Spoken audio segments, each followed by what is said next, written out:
Has it made for better investments for people who watch these activist shareholders and decide they too can ride the coattails?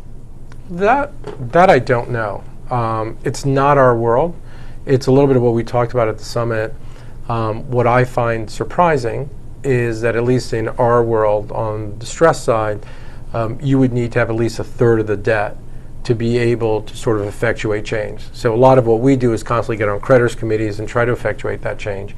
I think on the activist side, people will own 1% or they'll own 2 or 3 or 4, whatever the number is, and they seem to be able to sort of bring about change a lot, even though they don't own as much of that equity.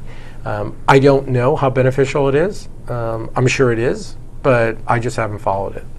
Let's move to Europe and Asia. Are you finding more distressed opportunities in both places? Is one more favorable over the other for you in terms of easy picking?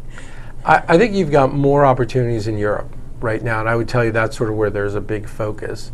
I think you can focus on Southern Europe. I think you can focus on Northern Europe. I think on Northern Europe, especially on the direct lending side, because banks are deleveraging, you have this big opportunity there to sort of fill that vacuum.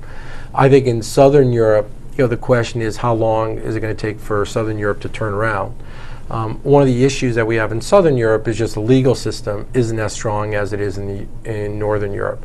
So you tend to be a lot more careful, and you want to end up playing, I think, in situations where you believe there's going to be greater upside.